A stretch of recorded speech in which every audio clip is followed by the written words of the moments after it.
Alhamdulillahilladzi hadana li hada wa ma kunna linahtadiya laula an hadanallah. Asyhadu an la ilaha illallah wa asyhadu anna Muhammadan abduhu wa rasuluhu sallallahu alaihi wasallam. Assalamualaikum warahmatullahi taala wabarakatuh. Waalaikumsalam. Alhamdulillah, pagpapatuloy natin ang pag-aaral natin patungkol sa sala. But of course, napakahalaga bago tayo dumako sa aktual na sala ay alungkatin muna natin ang lahat ng mga kaagapay ng sala sapagkat hindi natin maaaring hindi malaman ang mga ito sapagkat malalagay tayo sa alanganin kapag tayo ay nagsagawa lamang ng mga sala. So, sa nakaraan, tayo ay nasa chapter ng ang oras ng sala. Inaalam natin ang time of sala na kung saan ayon sa panahon na itinuro ni Jibril alayhi salam sa kapahintulutan ng Allah subhanahu wa ta'ala kay Prophet sallallahu alaihi wasallam, at accurate ito, nakabase sa panahon, ang tamang oras at kung kailan magtatapos ang oras ng sala. And the majority scholar, kapag ang sala ay pinabayaan natin mula sa simula ng pagpasok ng oras ng sala ayon sa ating mga pinag-aralan sa panahon at natapos ito na kung saan ay lumipas ang isang sala nang wala tayong sapat na dahilan na hindi natin ito ginawa. Hindi naman tayo nakatulog, hindi naman tayo nakalimot. Talagang sinadya lang natin sa pagpapabaya o katamaran ay hindi tayo nagsasala hanggang sa makalipas na ang oras ng sala. So majority scholar hindi mo na kailangan isagawa ito sapagkat hindi natatanggapin ng salang iyan sapagkat tapos na ang kanyang oras. Like for example, ang duhur dumating na, alam mo ng duhur, at pagkatapos ay wala ka namang dahilan, wala kang ginagawa, hindi mo ginagawa ang duhur, hanggang sa sumapit na ito'y natapos, pumasok ang asar. So majority scholar, hindi mo na pwedeng gawin yan sapagkat itinuro ng Prophet sallallahu alaihi wasallam kung kailan lamang ang duhur. Bagamat may nagpapatwa na gawin mo pa rin yaon. Pero majority, bakit mo gagawin na tapos na ang duhur nang wala ka namang sapat na dahilan na ito ay hindi mo ginawa? At sa ganito, maaaring malagay sa alanganin ng Muslim na ito na nagpapabaya sa kanyang sala. At kapag nadatnan nito ng kamatayan na kung saan hindi siya nagsala, delikado siya sa ganitong sitwasyon. Kaya naman, pinag-aaralan natin ang tamang oras ng salat kailang nagtatapos upang tayo ay hindi magpabaya sa oras ng ating pagsasagawa ng mga sala. At pinag-aralan natin sa nakaraan, unti-unti na nakikita natin kung kailan best time ang sala. Kung kailan best time ang sala, kailan ito mataas ang kanyang birtud. Meaning, pag mataas ang kanyang birtud, mataas ang gantimpala. Kaya Allah subhanahu wa ta'ala dahil higit itong kinagagalakan, kinalulugdan ng Allah subhanahu wa ta'ala ang mga best time, ang matataas na virtud kaysa doon sa pagpapabaya na minsan nila pupunta pa doon sa makruh. Ang iba, hindi lang makruh ang kanilang hatol kapag nagpapabaya ka ng salat, malapit na lumubog halimbawa ang araw, hindi ka pa nagsasalang, walang dahilan. Kahit na pumasok ka pa sa sala ng asar pa rin at ngunit malapit na lumubog ang araw, ito sa kanila hindi na makruh, haram na ito sa kanila Meaning nagkakasala ka na sa ganitong sitwasyon. So napakaganda ng ating pag-aaral na kung saan nalalaman natin ang best time, kung kailan siya okay, kailan siya makruh ang yung sala, kailan siya haram, nalalaman natin ang ating mga oras ng pagdarasal. So, nakaraan, gaya na sabi ko, alam natin kung kailan, inaalam natin o pinag-aaralan ng best time, pinakamainam na gawin ng sala. Pwede bang i-delay? Kapag ito'y dinelay mo, best time ba? Kapag pa ito hindi mo dinelay, best time ba? O nagiging hindi best time? So, nakaraan, napag-aralan yata natin yung isa. Parang best time yata yung dinidelay mo. Pero kung hindi nagpapahirap naman sa mga umma o jama'a sa masjid, hindi dapat natin gawin. Pero kung ito ay hindi magpapahirap at agree sila, bakit hindi natin gawin 1/2 of the night, yung isya, kung payag silang lahat, or 1/3 of the night. Kaya lamang kung may hindi papayag at nagpapabigat ito, hindi natin dapat pabigatin ang ating jama'a. Pero alam natin, ang best time ng isya, yung malalim na ang gabi, no? At least alam natin yung best time. Fajar, alam natin yung best time. Kailan best time ang Fajar? Mag-umpisa ka ng madilim at magtatapos ka ng maliwanag. Meaning, nakikilala mo na yung katabi mo kung walang ilaw dahil nagliwanag na. So yun ang pinaka-best time na Fajr o kaya naman, pangalawa, mag-umpisa kang madilim, matapos kang madilim pa rin. Okay, but yung sinasabing magsimula kang maliwanag, ipinakita lang yun ang boundary ng Prophet sallallahu alaihi wasallam na ito'y boundary ng Fajr na kung saan ay mainam pa rin gawin madilim hanggang maliwanag, hindi yung maliwanag na at saka tayo magsala. So, ang pinakamainam, alam na natin. So, ngayon ipagpapatuloy natin ang hadith sa pag-aaral natin sa bagay na kung kailan mainam ang sala, kailan ito hindi masyadong mainam, kailan maganda ang reward at kailan hindi masyadong maganda ang reward kay Allah subhanahu wa ta'ala. Hadith number 31. Wan Rafi ibn Khadij radiyallahu ta'ala anhu qala kunna yusalli al-maghriba ma'a Rasulillah sallallahu alaihi wasallam fayansarifu ahaduna wa innahu la yubsiru mawaqi'a nabli muttafaqun alaihi. So sinabi ni Rafi bin Khadij radiyallahu an, ito actually ang kanyang pangalan, ito ay Ansar. Pag sinabing Ansar, Madina ito, yung tumulong sa mga muhajir mula sa Makkah. So Ansar siya, ang kanyang pangalan ay Abu Abdullah. Tinatawag itong nickname, ang kanyang kunya, Abu Abdullah, itong si Rafi ibn Khadij. So actually ito, si Rafi, na-miss niya yung Battle of Badar. Napakalaki pa naman ng gantimpala sa Battle of Badar, no? Okay, so na-miss niya ang Battle of Badar. Bakit? Bata pa siya, hindi pa siya pwede. Hindi pa siya obligado. Sa jihad kasi, hindi po pwede yung hindi ka pa obligado. Kailangan obligatory ka kung sasama ka sa jihad.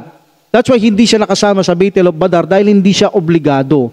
But nung Battle of Uhud na, pumasok na ang kanyang wastong gulang at nakisama na siya sa jihad at pagkatapos nito ay kasama na rin siya sa jihad at namatay ito actually 73 after Hijrah, sabi naman ng iba 74 after Hijrah. Ang kanyang edad umabot ng 86, di ba?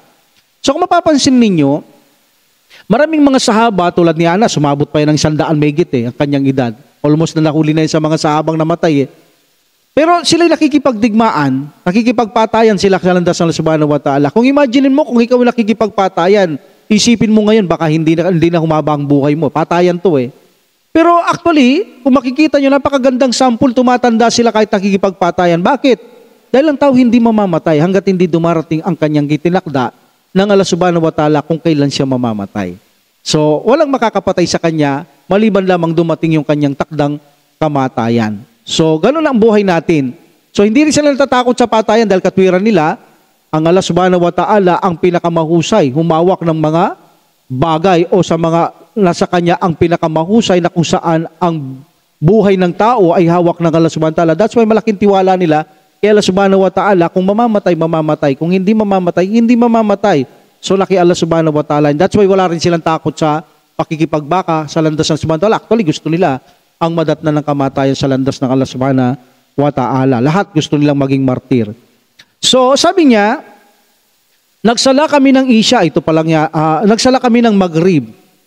Nagsala kami ng Maghrib kasama ang Prophet sallallahu alaihi wasallam at pagkatapos ng sala, lumabas kami ng masjid at nakita naming maliwanag pa. Yung sabi niya, kapag isinibat mo ang pana, malayong nararating yan, kahit isibat mo kahit malayo, makikita pa rin namin ang pana kasi nasaan dumapo. So meaning natatapos silang Maghrib, medyo maliwanag pa. Yan ang best time ng Maghrib.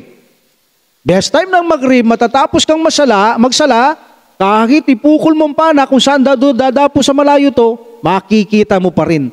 Yan ang best time sala ng Maghrib. Meaning hindi siya umabot ng madilim. Na kung saan sinibat mong pana, hindi mo na makikita, hindi yun ang pinaka-best time na sala ng Maghrib. Kundi yung best time niya, matatapos ang sala mo at isisibat mong pana sa malayong lugar, kahit gaano kalayo, makikita mo pa rin kung nasaan ang panang yan. That is the best time ng sala ng Maghrib. Kaya sabi natin, pinag-aaralan natin kung saan ang best time ng sala. Kapag kasi sinabing best time ng sala, kalugod-lugod ito, kaya Allah subhanahu wa ta'ala, malaki ang reward na makakamit mo kay Allah subhanahu wa ta'ala. So, ito ang ginawa ng Prophet Muhammad sallallahu alaihi wasallam. Meaning, lumilitaw ang kanyang salang Maghrib na ginawa ng Prophet sallallahu alaihi wasallam, masyadong maaga niyang ginawa. Kaya makikita nyo yung mga plus ng mga masjid sa Maghrib para maging maaga, siya lang ang mapapansin yung plus 10 lang ibinibigay nila. Kaya kung kumpleto ng Muslim, huwag mo nang hintayin pa yung plus 10. Kung pagkatapos ng adaan, pumasok lang Maghrib at kumpleto na, wala nang iniintay, kailangan nyo lang magsala. Wala ka namang iniintay, ano pang gagawin nyo para maging lalong mas maagang sala ng Maghrib at lalong mas maging maaga ang pagtatapos ng Maghrib. So ganyan lang sala eh. Kaya lang tayo naghihintay, nagbibigay ng plus 10, plus 20, plus 25, magpa-delay ng konti para sa kapakinabangan ng mga kapatid sa pananampalataya pa makaabot sila sa jamaa. Yun ang dahilan. Hintayin ng mga Muslim. Pero kung kumpleto na kayo, tulad sa nakadit na nakaraan, kapag kumpleto na ang Prophet sallallahu alaihi wasallam isya, tumatayo na siyang magsala, hindi na siya nagpapaligoy-ligoy pa tulad ng ginagawa natin minsan, na kumpleto na tayo, inintay pa natin yung tapos ng plus 20 para bang nagiging obligatory pa yung plus na yun. Hindi. Kapag kumpleto na, kailangan nyo nang magsala. Kung best time ang maaga, maaga. Kung best time ang delay, kung pumapayag ang mga ma'mun, alhamdulillah. So in this situation, Maghrib, best time ang maagang sala. Kaya kung nag-adan ang muaddin at kumpleto naman tayo at wala na tayong hinihintay, pagkatapos ng adan, mag-ikama na. Yan ang pinaka-the best time ng sala ng Maghrib. Pero kung ipagpapaliban natin lang kahit nakaunting minuto lamang, no problem. Para lamang sa pakinabangan ng hinihintay nating mga Muslim, para mahabol ang jamaa, that is also best time pa rin yan. Kung magtatapos tayo ng medyo maliwaliwanag. So in this situation, para matapos kang medyo maliwaliwanag, huwag mong habaan ang masyado ang sura. Meaning, nasa imam yan, kokorkolahin niya. Yaong matatapos ang Maghrib, kaya pa nilang makita ang mga bagay sa labas, kaya pa nilang makauwi sa kanilang bahay, nakikita ang daan, pati ang panay, kung sibat mo sa malayo, makikita, nasa imam yan para makuha natin ang best time. So pwedeng gawin ng imam na mahaba ang isang sura at maiksi ang isang sura. O kaya naman dalawang medyo maiksing, may kahabaan ng konting ngunit hindi mahaba. O kaya parehong maiksing sura. Nasa kanya yan para makuha ang best time ng sala itong nag-iimam. Alhamdulillah. So alam natin nang si Jibril alayhisalam itinuro niya ang sala ng Maghrib, ito lang ang tanging oras na tinuro niya kay Prophet sallallahu alaihi wasallam na ang Maghrib ay simulan niyang agad at matapos na maliwaliwanag pa. Bagamat ginawa din ng Prophet Muhammad sallallahu alaihi wasallam ang Maghrib na kung saan ginawa niya na ito ay para bang yaong pagkatapos ng sala na maliwaliwanag, doon siya nagsimula. Ipinakita niya lang ang boundary ng Maghrib. Bagamat hindi tinuro ni Jibril alayhi salam yun, pero hindi kontra yung ginawa ng Prophet sallallahu alaihi wasallam sa tinuro ni Jibril alayhi salam, kundi pinakita niya lang ang boundary ng Maghrib kung kailan mainam, yung boundary yun at magsimula ka ng maaga. So alam naman natin, ang pagbabawal sa Maghrib ay ang magsala ka na kung saan magsasala tayo ng halimbawang Maghrib, madilim na, wala ng redness. Pasok na yung isya kapag kaganon. No, pasok na ang isya kapag kaganon. Yun ang masama. Pero kung tayo nagsala, kahit maliwaliwanag, tapos ng dilim, wala namang problema yun dahil hindi pa pumapasok yung isya kung may redness pa. Alam naman natin na sukatan ng Maghrib, hanggat may redness dyan, hindi yan isya. Ngunit kapag ang kadiliman ay laganap na, yan ay isya na at hindi na Maghrib. Alhamdulillah. So, alam na natin ngayon kung kailan pinaka-the best time na gawin ang salang Maghrib. It's better na isagawa ang salang Maghrib maaga, on the spot, agad-agad, at magtatapos ito ng maliwaliwanag pa kapag ikaw ay lumabas doon sa masjid. Nakikita mo pa ang malalayong lugar na aaninag mo, nakikilala mo pa kahit tao siya. Kung kilala mo ang kanyang tindig, kapatid mo sa pananampalataya o kabarangay mo, alam mo kung sino siya. Meaning that is a best time ng sala ng Maghrib. Okay? Alhamdulillah. Alam niyo kung bakit sinasabi natin palaging best time, exact time, boundary time ng sala? Kasi kung walang boundary ituturo ang Prophet sallallahu alaihi wasallam sa sala, puro mga best time o mga exact time lang, walang boundary, mahihirapan tayo. Hindi natin alam ang boundary o katapusan ng Maghrib, katapusan ng Isya, Fajr, hindi natin alam.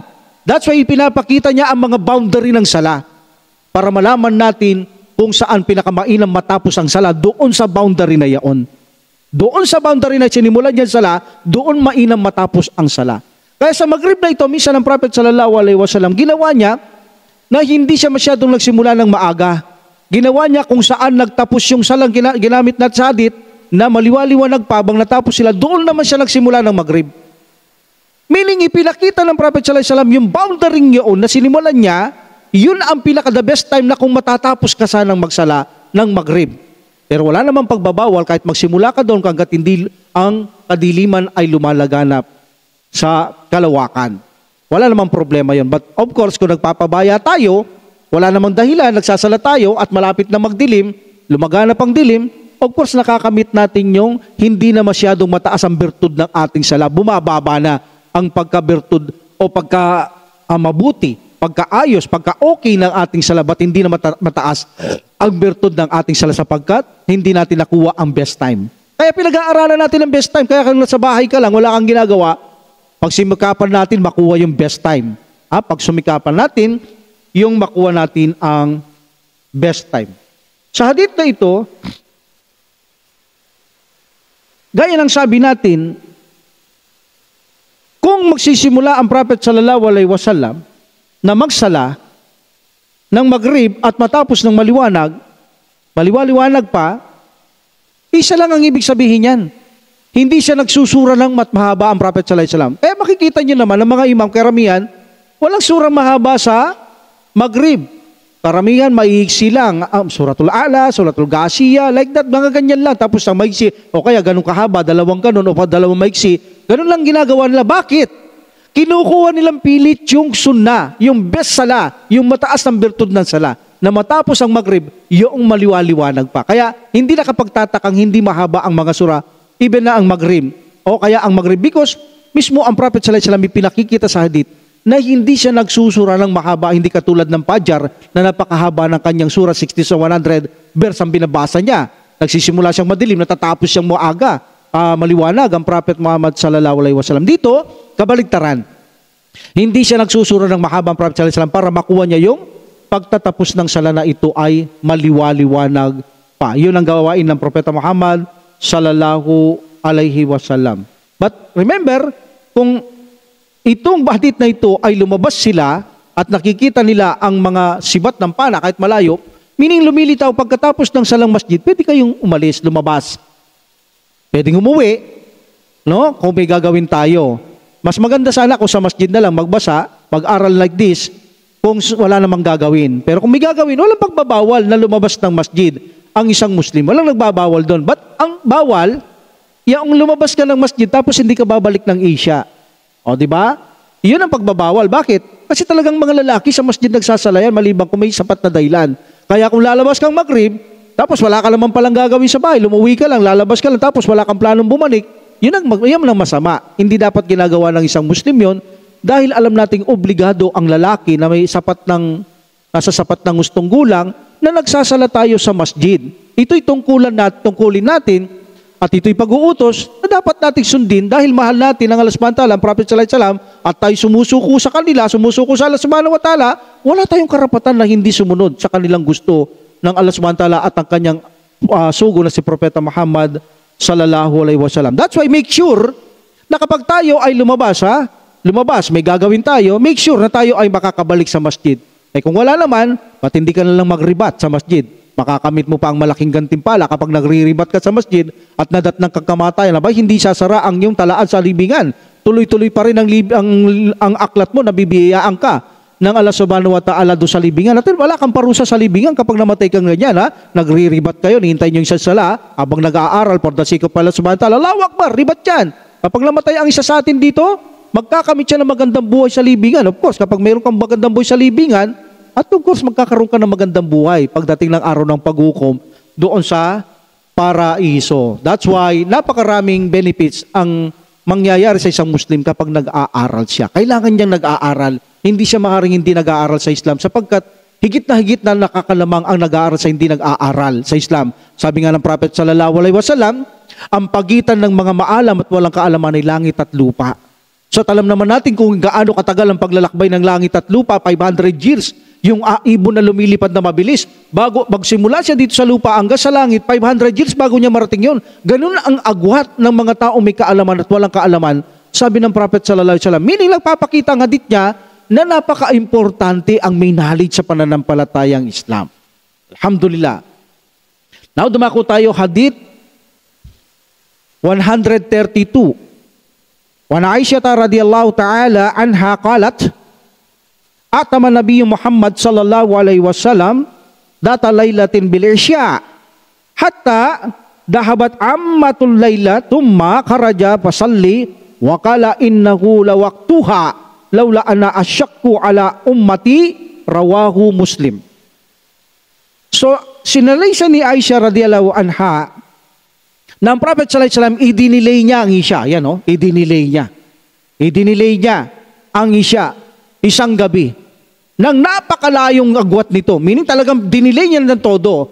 Gaya na sabi natin sa isang ulat, 1/2 or 1/3 of the night according to the Sharia. Talagang napakalalim ng gabi, napakaaba ng agwat na pinalipas niya ang gabi.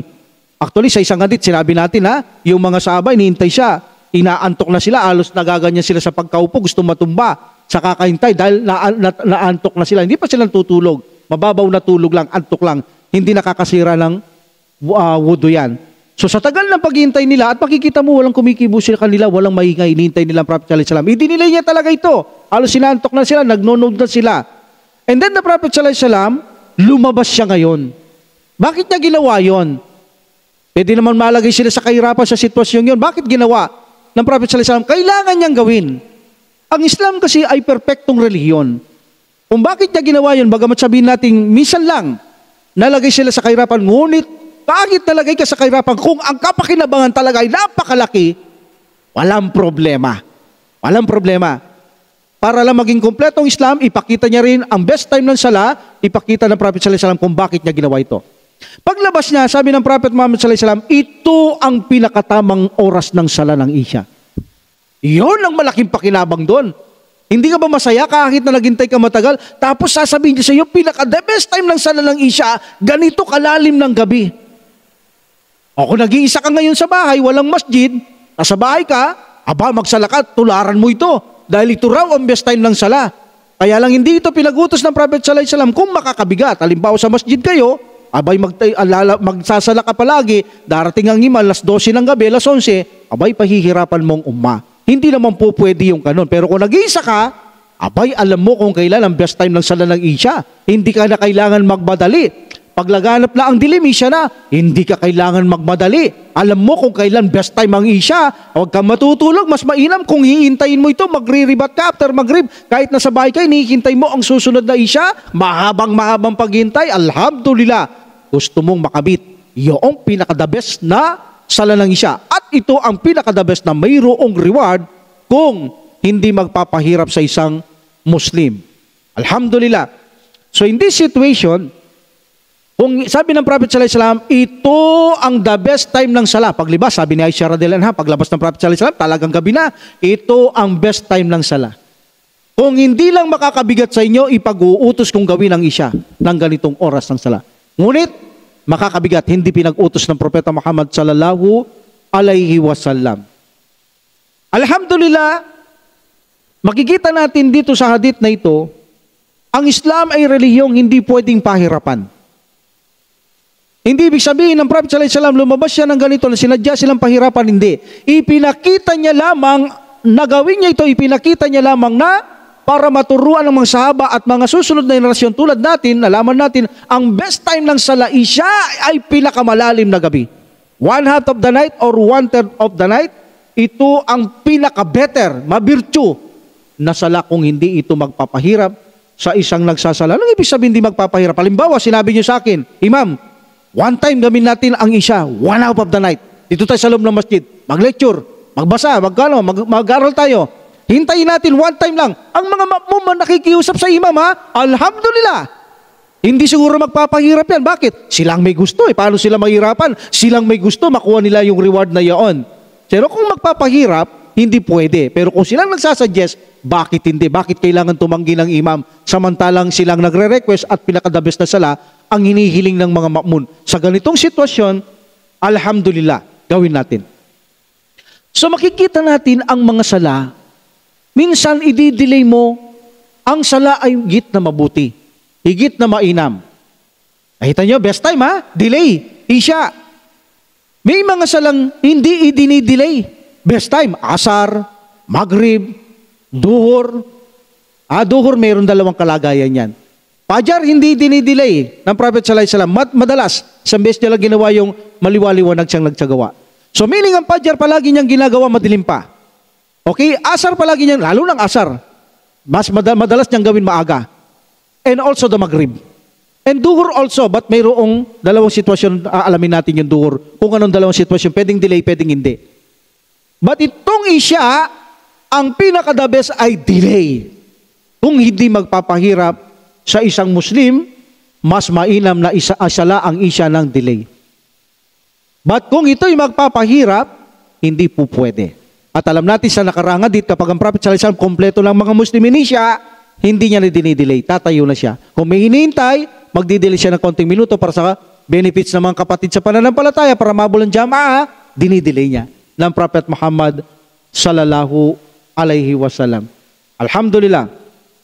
So ang hadith na ito ang proof na ang Prophet sallallahu alaihi wasallam na hindi niya dinidelay madalas ang jamaa prayer sa Isya. Hindi.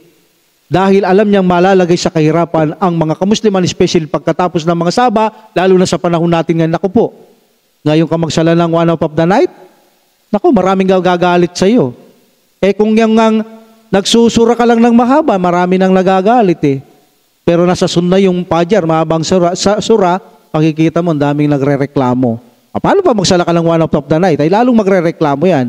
So pagsasabihan ka ngayon.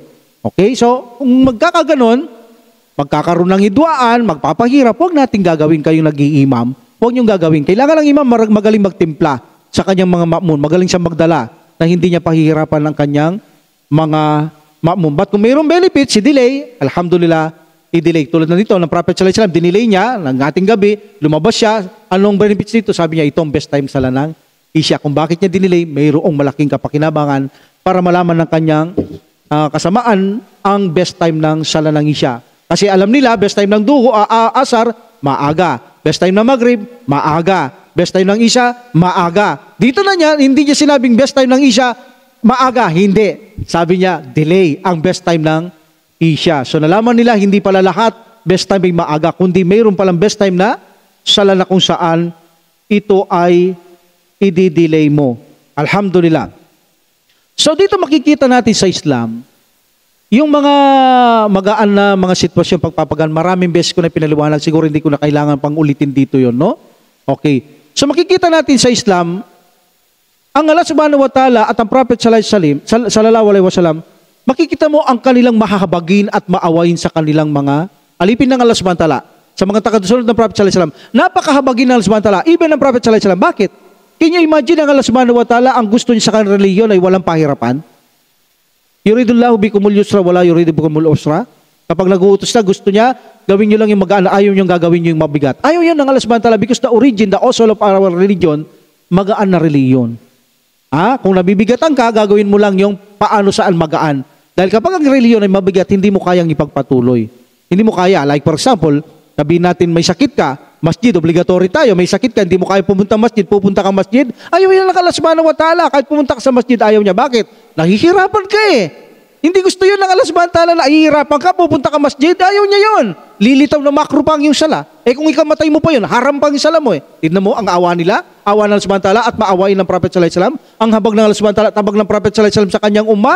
Kapag nahihirapan ka, either makro, either haram. Kapag ikaw ay nahihirapan, ginawa mo nakakahirap sa'yo, makro ang yung gagawin. Kapag ikaw mamatay mo, haram. Meaning, gumawa ka ng ibadah, haram yun. Ayaw ng Allah subhanahu wa ta'ala. Like for example, mag-fasting ka, may sakit ka. Kapag nag-fasting ka, sabi ng doktor, mamamatay ka. Alam na Allah knows best, but hindi sila ng knowledge na maaari kang mamatay. Ngayon, nag-fasting ka, ay hindi tatanggapin ng Allah subhanahu wa ta'ala yung fasting because haram. Bakit? Nagpapakamatay ka lamang. Ngayon, kung nagpapasting ka, hirap na hirap ka, ayaw mong mag-break, pero hirap na hirap ka, ayaw magkautang, hindi yan kinalulugdan ng Allah subhanahu wa ta'ala sa iyong fasting dahil yan ay makruh. Bakit? Pinapahirapan mo sarili mo, ayaw yan ng Allah subhanahu wa ta'ala.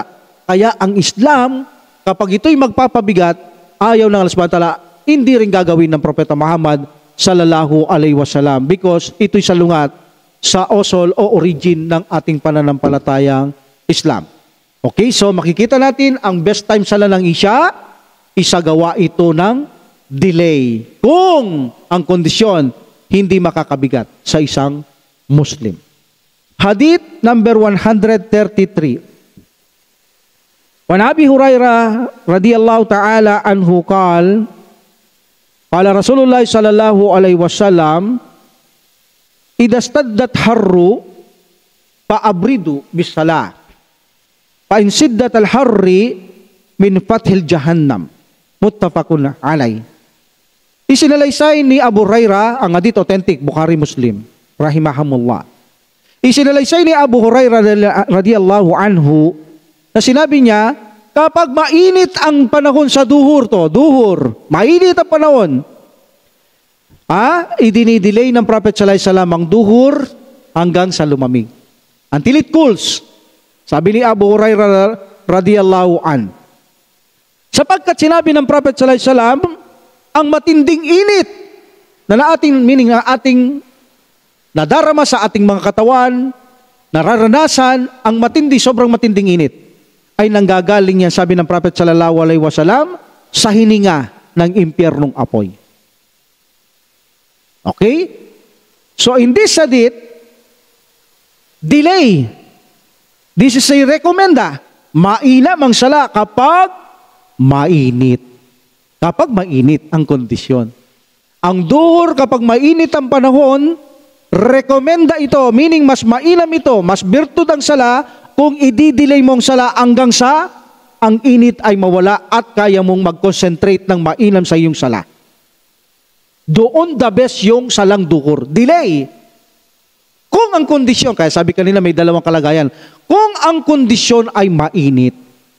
Kasi meron ngayon, na akala natin minsan, na kapag narinig natin ang duhur delay mainam, palagi na lang nilang dinidelay ang duhur.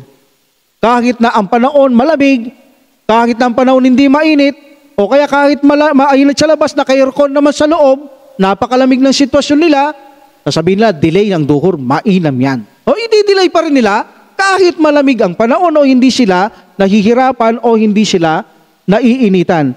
I-delay pa rin nila ito. Bakit ba idinidelay ng Prophet sallallahu alaihi wasallam kapag mainit? Remember, mainit lang, doon niya lang dinidelay. Bakit ba? Kasi alam natin may sumasamba sa apoy. The Persian, they are fire worshipper. Sumasamba sila sa apoy. Pakita yung paglubog ng araw, paglubog ng araw, paglitaw.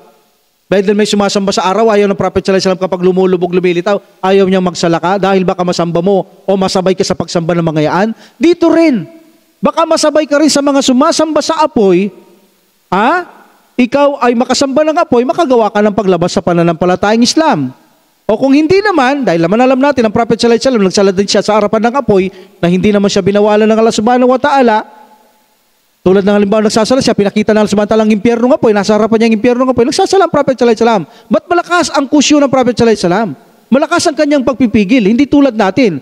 Kung bakit ang gusto ng Prophet sallallahu alaihi wasallam, pangalagaan niya tayo na kung mainit, huwag mo nang magsala dahil ito hininga ng impyernong apoy, ang init niya, ay siyempre habang nagsasala ka, apoy yan, init yan, at mapunta ka sa pagsamba sa apoy tulad ng Persya, lalabas ka sa pananampalatayang Islam. So ito'y pag-iingat ng Prophet sallallahu alaihi wasallam na huwag kang magsala kapag mainit na mainit sapagkat ang init ay nanggagaling sa hininga ng impyernong apoy. Pangalawa, kung ikaw ay magsasala ng napakainit, masisira ang kusyo mo. Ang konsentrasyon mo, sirang-sira. Bakit? Init na init ka eh. So in this situation, hindi ka magkakapag-concentrate ng mabuti, masisira ang kusyo mo. Napakalaga ng kusyo sa ating sala, yung katimtiman ng pagdarasal. Paano kung init na init ka? Yung kusyo mo, lilipad-lipad, ang init, pinagpapawisan ako. Abang nagsasala ka niyan, pagkatapos makakapagsalita ka ng hindi mo alam. Kung ano-ano na ang sinasabi mo, yung tasyahud napunta sa tayo, yung al-Fatiha napunta sa ruku. Di ba? Kasi naano mo, yung mainit, nasisira yung concentration mo. Habang nakayuko ka, nag-aalpatiha ka pala, ay, bakit ako nag-aalpatiha? O di ba? Ayan na. O, nung ikaw ay umupo, nambis na magtasyahud ka, nagsusura ka dahil sa sira ang kusyo mo.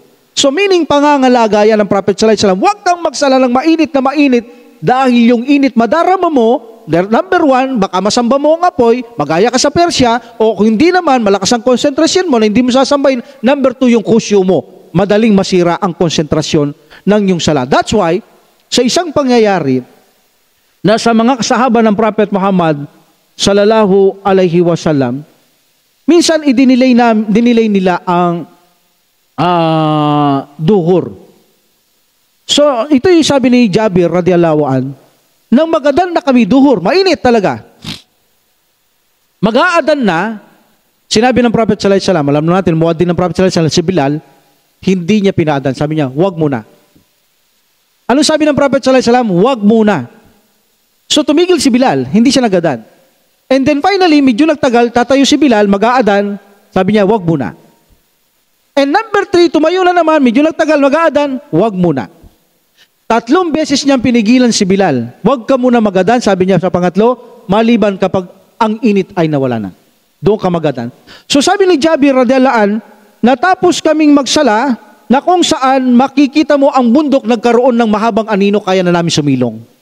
So minong kung nakasilong na sila, nasa labas sila, kaya na nagdaan na alimbawa, ito walang masjid to, nasa labas sila ay naglakbay, nagkaroon ng anino yung bundok at alam naman natin na natatapos yung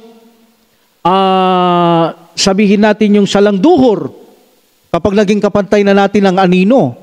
Okay? So meaning nagkakaroon talaga ng malaking anino na yan. Papuntang asar, papasok ang asar. So nagkaanino ang bundok na kaya na nila sumilong at saka sila nagsala.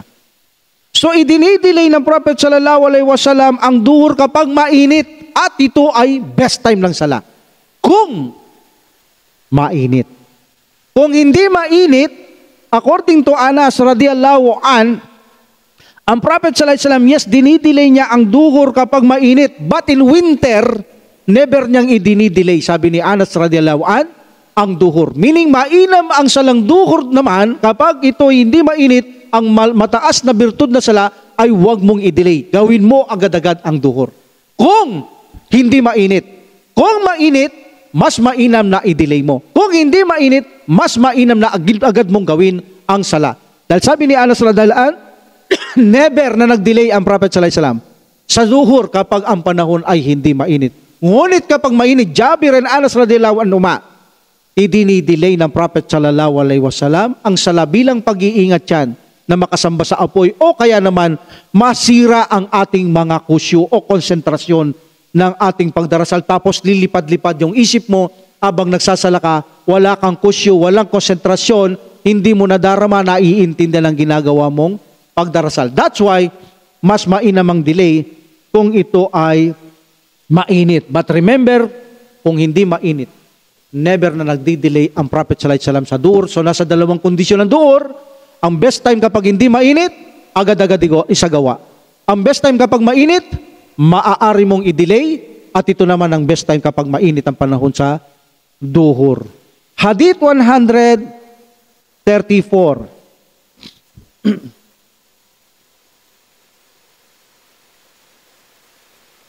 Okay, saan tayo?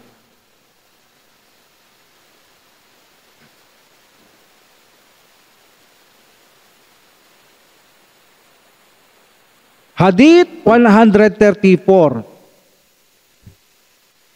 Wan Rafi' ibn Khadij radhiyallahu anhu sinabi niya, kala Rasulullah sallallahu alaihi wasallam, sinabi ng Propeta Muhammad sallallahu alaihi wasallam, asbihu bisubhi fa innahu a'damu la ujurikum. Rawahul khamsa wa sahhahu Tirmidhi wa Ibn Hibban rahimahumullah. So sinabi dito ni Rafi bin Khadij radhiyallahu an na ang Propeta Muhammad sallallahu alaihi wasallam ay nagsala siya ng madaling araw habang maliwanag. Yan ang sinasabi ko kanina. Nagsala siya habang nagliliwanag na. At ito, alang hadith, ay malaking gantimpala. Allahu Akbar. Sabi dito, authentic ang hadith, sa ito, ang Prophet sallallahu alaihi wasallam nagsala siyang fajar, nagliliwanag na. Yung sinabi natin nakaraan, nagbisa siya madilim, natapos siyang nagliliwanag. Doon ngayon siya nagsimula. At ninabi dito na ang reward sa ganito, pagsisimula ng maliwaliwanag, ay higit daw malaki ang reward. So lumilitaw na parang may contradiction ngayon, yung nakaraan. Okay? So walang contradiction ito. Kailangan lamang maunawahan nito. Alam nyo ba, makikita nyo ang mga ibang Muslim sa masjid nila, magsasala lang sila pag maliwanag na, fajar. Na-encounter ko na to. Hindi ko na lang sasabihin kung anong masjid ang na-encounter ko. Na-encounter ko talaga namang sarado ang masjid nila, subhanallah. Sarado ang masjid, So habang naghihintay ako sa labas ng masjid, hanggang finally dumarating na nangangamba na ako, lumiliwanag na talaga. At nakita ko silang dumarating nung nagliliwanag na. Samantalang ako nakapagsala na sa labas. Nagsala na ako sa pangambang baka walang magsasala sa loob ng masjid. So nagsala na ako sa labas. At nung aalis na ako, doon ko sila nakitang dumarating. Meaning, ugali nila ang magsala ng maliwanag na ginamit nilang dalil ito. Yan ang mahirap kapag talagang nagbasa ka lang, hindi mo alam kapaliwanagan, mapapariwara ka. So meaning, hindi nila nakukuha dito yung best time ng sala. Yes, ang sala nila, correct. Dahil ginawa ito ng Prophet sallallahu alaihi wasallam. Pero hindi ito ibig sabihin, nagsimula siya ng ganitong maliwaliwanag, ang best time ng sala, ito'y best time ng sala, best ang reward. Hindi ang ibig sabihin nito ganon. Hindi ganon ang ibig sabihin nito, bagamat may gumagawa at ito'y palaging ginagawa, akala nila ang reward dito ay ganon kalaki ang reward, magsimula kang maliwaliwanag dahil sa hadith, malaki ang reward dito, hindi ganon ang ibig sabihin ng hadith. Ang ibig sabihin ng hadith na ito, ipinakita ng Prophet sallallahu alaihi wasallam sa salang ito na nagsala daw ng maliwanag at malaking reward, meaning nagsala dito Prophet sallallahu alaihi wasallam ng madilim at natapos siyang maliwanag. Sinabi lang sa hadith na ito na siya nagsala ng maliwanag, meaning nagsasala pa siya ng maliwanag, pero ang totoo nagsimula siyang madilim, nagsasala pa siya ng maliwanag, at kapag ibig sabihin, nag-umpisa kang madilim, natapos kang maliwanag, ito ang best reward. Greater reward. Hindi ibig sabihin nagsimula siyang maliwaliwanag. Yung isang hadith noon nagsimula siyang maliwaliwanag, pinakita niya lang ang boundary ng sala, na magsimula kang pajar at matapos kang maliwaliwanag, that is the best boundary ng pajar. Ngunit isang beses niya lang ginawa yon. At hindi niya na inulit. Kaya ang hadith na ito, hindi na ito pangalawang hadith para siya gumawa ng maliwaliwanag, kundi ito'y nagsimula na madilim, natapos siyang maliwanag. Dahil pangalawa na ito, never niyang ginawa na pangalawa na magsimula siya ng magliwaliwanag. Isang beses niya lang ginawa yan sa buhay ng Prophet Muhammad sallallahu alaihi wasallam. That's why it's very clear na ang hadith dito na morning light, kasi ang sinabi dito, ang Prophet sallallahu alaihi wasallam ay nagsala ng pajar ng morning light. So ibig sabihin, hindi dito nagsimula. Nagsimula siyang madilim at nagsala siya ng maliwaliwanag, meaning nagsasala pa siya habang maliwaliwanag na nung magsimula siyang madilim at hindi pa siya patapos ng maliwaliwanag na. So lumilitaw kasi ang pajar ay napakahaba ng sala. Alam naman natin 60 to 100 aya ang tinitira ng Prophet sallallahu alaihi wasallam. Like for example, sabihin natin chapter 67, Surah Tabarak. Ilang aya yon? 30. 30. Tapos kukuha pa ng Prophet sallallahu alaihi wasallam na kasing sukat nun. Na 30, 60. Palaging ganun, mababa niya, 60. So mahaba talaga ang sala sa pajar. Kaya nag-uumpisa madilim, minsan matapos madilim, minsan maliwaliwanag. Ito ang ibig sabihin ng hadith na ito. Hindi ibig sabihin na nagsimula ito ng maliwanag at best reward. No! Kukontra yan sa authentic na unang hadith. Dahil lilitaw ngayon, dalawa ang best. Kailan? Mag-umpisa ka maliwanag, yan ang best time ng sala. Yan ang mariwan. Yung nakaraan, mag-umpisa ka madilim, matapos ka maliwanag, best time din. Ano tama? May contradiction, may abrogated dito. So walang abrogated, walang contradiction. Paano natin ipagtatagpo? Ang ibig sabihin ng hadith na nagsala siyang maliwanag, ibig sabihin ang Prophet sallallahu alaihi wasallam, nagsala siyang maliwanag, nagsasala pa siyang maliwanag nung magsimula siyang madilim, habang magliliwanag ay nagsasala pa rin siya. Ibig sabihin, nagsimula siyang madilim, nagtatapos siya o nagsasala pa ng maliwaliwanag ang Propeta Muhammad sallallahu alaihi wasallam. And this is the great reward. Ang mag-umpisa kang madilim ng pajar, matapos kang magliwanag. At alam natin, ito ang oras na tinuro ni Jibril alaihi salam kay Prophet sallallahu alaihi wasallam, mag-umpisa madilim at matapos na maliwaliwanag, that is the best time. Kaya naman, ang hadith na ito ay hindi nangangahulugang magsimula ka maliwanag, best time ito. No. Kontra sa una. Ang ibig sabihin na mariward dito, magsimula ka ng madilim, matapos ka ng maliwaliwanag. Iyon ang ibig sabihin ng hadith na ito. The last hadith, dako pa tayo. Wa Abi Hurairah radhiyallahu ta'ala anhu, anna Nabiyya Muhammad sallallahu alaihi wasallam qal, man adraka min subhi rak'atan qabla an tatlu asy-syamsu faqad adraka as-subh. Wa man adraka rak'atan min asr qabla an taghriba asy-syams faqad adraka al-asr. Muttafaqun alaih. Walil Muslim an Aisyah radhiyallahu taala anha nahwuhu wa qala sajjadatan badla rak'atan. Okay? Thumma qala wa sajjadatu innama hiya rak'atu.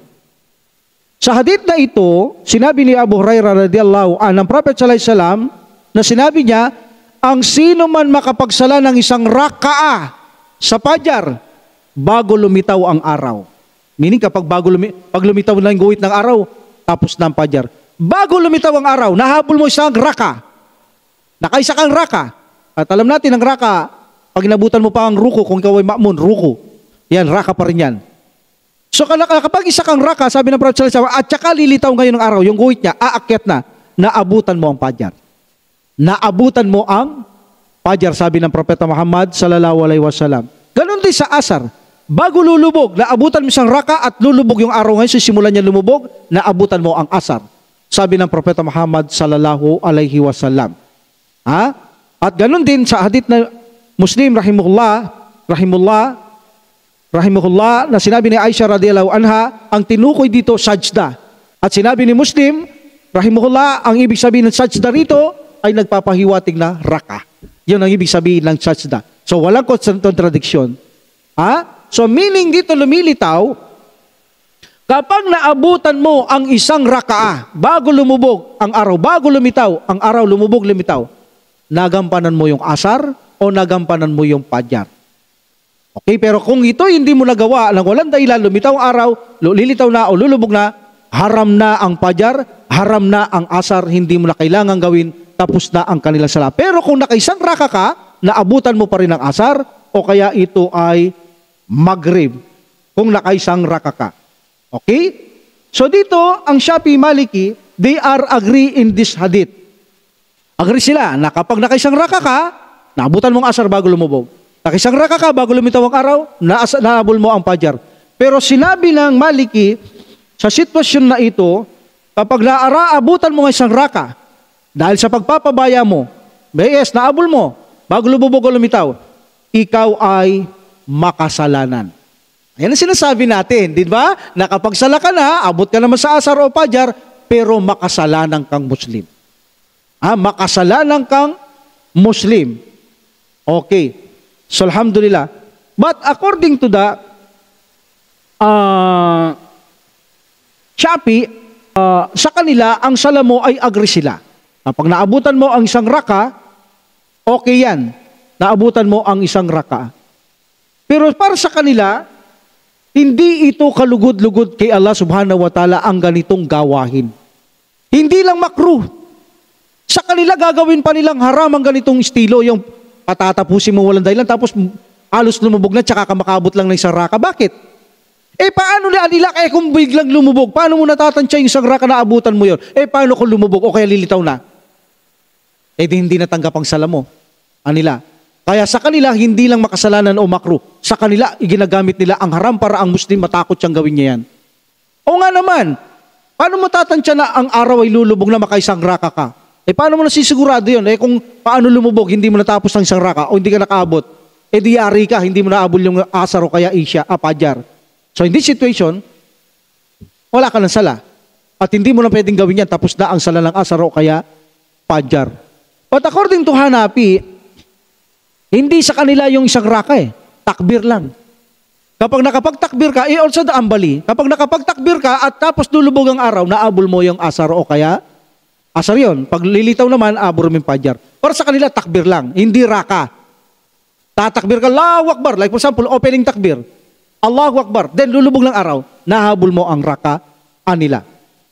So para sa ambali, kahit na gano'n nakapagtakbir ka, tsaka lulubog, o kaya lilitaw ang araw sa fajar, makasalanan ka nila. Kapag yun ang iyong ginagawa.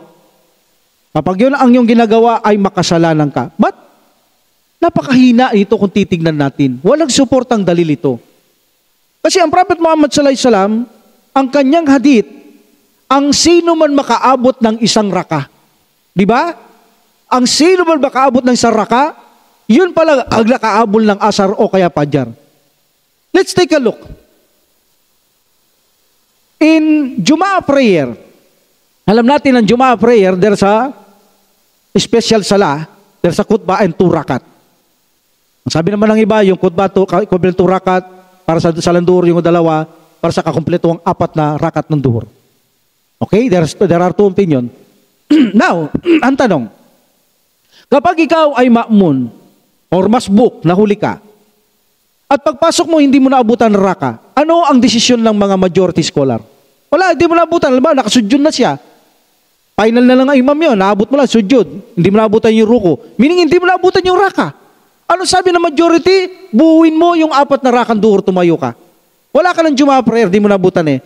Magsala ka na lang duhur. So kung ganun ang tugon nila, ibig sabihin hindi takbir ang sukatan ng nakahabol ng raka. Kundi yaong naabutan mo yung nakayuko, that is raka. Pero kung hindi mo naabutan ng nakayuko, nakasudyod na, remember ang sinasabing sudyod sa kay Aisha radhiyallahu anha, it signifies na raka. Hindi talaga actual na sudyod yun. Okay, sabi ni Imam Muslim rahimahullah. So in this situation, nakita mo nagtatasyaw, nakasudyod, tapos nalasara ka ng imam, hindi mo na naabutan ang Jumaa prayer at tumayo ka pagkatapos magtaslim ng imam at gawin mo ang 4 na raka para sa salang duhur. Ang linaw ng dalil. Ang ilaw-nilaw din na suporta ng Sharia. Ang Prophet sallallahu alaihi wasallam sabi niya, kapag naabutan nyo ang raka, nakuha nyo ang asar o pajar. At sinabi ng Prophet sallallahu alaihi wasallam, kung kailang naaabutan ng raka, when the imam is in the position of ruku, naabutan mo. Doon mo naabutan ng raka. Okay? So in this situation, yes, naabutan mo raka, in this situation, naabutan mo yung asar o kaya pajar. Kung nag-iisa ka naman, nakaisa kang raka, naabutan mo yung pajar o kaya asar. Bago lumubog o lumitaw ang araw. But yung magtakbir ka lang at naabutan mo yung asar bago lumubog o kaya bago lumitaw ang araw, naabutan mo yung pajar, ito ay napakarupok ayon sa mga scholar sapagkat wala ditong susuporta para palakasin ang ganitong patwa. So in this situation, marami sa atin, alam natin, na kapag hindi na naabot ng ruko, ibig na sa sala. Ibig na sa sala. Kapag ang imam ay 4 na raka, sabihin natin, duhur, then masbuk ka, late ka. Pag sinabing masbuk, late kang nagsala. Nagtatasyaw ng imam. Okay? Nagtatasyod. Then tatakbir ka. Kung ang sukatan ay takbir, naabot mo na yung raka, eh bakit pag taslim ng imam? Oh, 4 pala yun, taslim na. Ilan ang gagawin mo? Ilan ang gagawin mo ngayon? Bakit 4 pa rin ang gagawin mo? Dahil nagpapakitang hindi mo inabutan kasi ang kanyang raka, kaya majority na nagsasala, gagawin niya ang 4, hindi 3. Dahil katwiran niya, hindi niya naabutan yung raka. Eh kung takbir lang sukatan doon, hindi naabol niyang rakat, eh di 3 na lang gagawin niya, pero walang gumagawang ganun. O meron man siguro, alalos bes, wala pa ako nakitang ganyan, meron man siguro napakadalang nito. So in this situation, ang rakat, alam natin, mahabol mo in the position of ruku. Kapag nagruko ang imam at nahabol mo ito, alhamdulillah, naabutan mo raka. At kapag ang imam hindi siya nakaruko, nakaupo na siya, o kaya nagtatasyaw doon, nakasudyod, tapos uupo para magtasyawod, never mo na naabutan ng raka. Kaya kung nagsasala ka ng gano'n, nagpapabaya ka, pumunta ka ng masjid, nasa tabi kang masjid, wala kang ginagawa, nagpapabaya ka, pagkatapos pumasok ka, nagsasala na sila, pumasok ka, at hindi mo naabutan raka, lumubog ang araw, hindi mo naabot ang asar. Hindi ka nakaabot ng raka eh. Pagpasok mo, yung imam mo, magtataslim na lang. Ibig sabihin, hindi mo naabot ang asar, tapos na ang asar, wala kang sala. Kaya naman, napakahalaga na, alam natin ang tamang oras, nagtatapos ang oras, best time, kung kailan ito makruh, kung kailan ito haram, ang mga sala sa mga oras. Okay? So inshallah, pagpapatuloy natin sa susunod ng mga hadith sa pag-aaral natin ito. Wa akhiru da'wat alhamdulillah rabbil alamin wa salatu wa salam ala rasulillah subhanaka allahumma wa bihamdik asyhadu an la ilaha illa anta astaghfiruka wa atubu ilaik. Assalamualaikum warahmatullahi taala wabarakatuh. Waalaikumsalam warahmatullahi wabarakatuh. Allah